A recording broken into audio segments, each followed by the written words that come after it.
Hey guys, Jeffrey here with your daily Bible upload. I want to thank you for joining us today, and I hope you all have a blessed day. I'll be reading the book of Acts, chapter 23 from the NIV. In chapter 23, we will be reading about Paul before the Sanhedrin, the plot to kill Paul, and the centurion transferring Paul to Caesarea. I hope you all will be joining us for chapter 24. If you are finding value from this, please like to help to share the message and let me know what you think of my video in the comments below. Paul looked straight at the Sanhedrin and said, "My brothers, I have fulfilled my duty to God in all good conscience to this day." At this, the high priest Ananias ordered those standing near Paul to strike him on the mouth.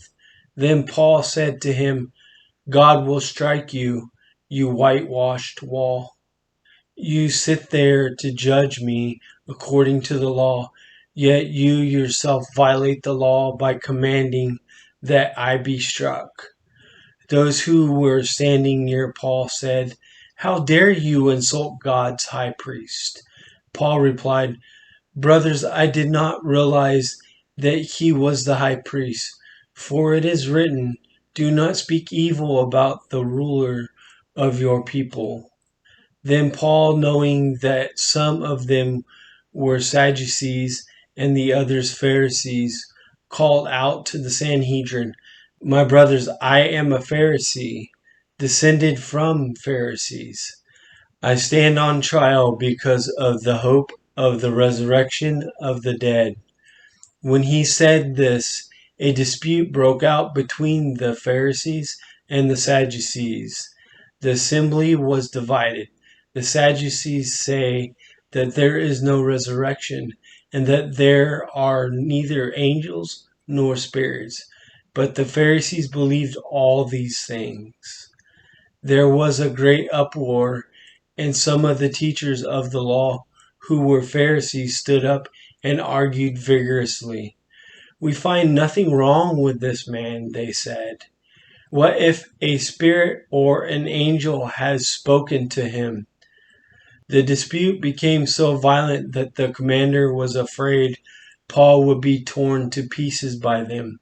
He ordered the troops to go down and take him away from them by force and bring him into the barrack. The following night the Lord stood near Paul and said, "Take courage, as you have testified about me in Jerusalem, so you must also testify in Rome."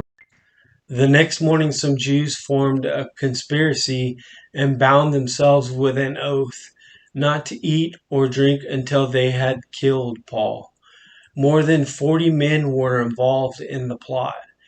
They went to the chief priests and the elders and said, "We have taken a solemn oath not to eat anything until we have killed Paul." Now then, you and the Sanhedrin petition the commander to bring him before you on the pretext of wanting more accurate information about his case. We are ready to kill him before he gets here. But when the son of Paul's sister heard of this plot, he went into the barracks and told Paul. Then Paul called one of the centurions and said, "Take this young man to the commander. He has something to tell him." So he took him to the commander. The centurion said, "Paul the prisoner sent for me and asked me to bring this young man to you because he has something to tell you." The commander took the young man by the hand, drew him aside, and asked, "What is it you want to tell me?" He said, "Some Jews have agreed to ask you to bring Paul before the Sanhedrin tomorrow, on the pretext of wanting more accurate information about him. Don't give in to them, because more than 40 of them are waiting in ambush for him. They have taken an oath not to eat or drink until they have killed him. They are ready now, waiting for your consent to their request." The commander dismissed the young man with this warning, "Do not tell anyone that you have reported this to me." Then he called two of his centurions and ordered them, Get ready a detachment of 200 soldiers, 70 horsemen, and 200 spearmen to go to Caesarea at night tonight. Provide horses for Paul so that he may be taken safely to the governor Felix. He wrote a letter as it follows: Claudius Lysias, to His Excellency Governor Felix, greetings. This man was seized by the Jews, and they were about to kill him. But I came with my troops and rescued him, for I had learned that he is a Roman citizen. I wanted to know why they were accusing him. So I brought him to the Sanhedrin. I found that the accusations had to do with question about their law, but there was no charge against him that deserved death or imprisonment. When I was informed of a plot to be carried out against this man, I sent him to you at once. I also ordered his accusers to present to you their case against him.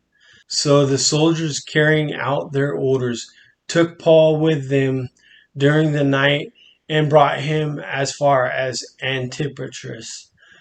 The next day they let the cavalry go on with him while they returned to the barracks.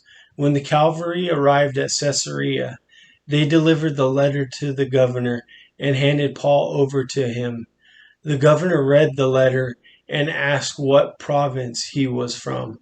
Learning that he was from Cilicia, he said, I will hear your case when your accusers get here. Then he ordered that Paul be kept under guard in Herod's palace.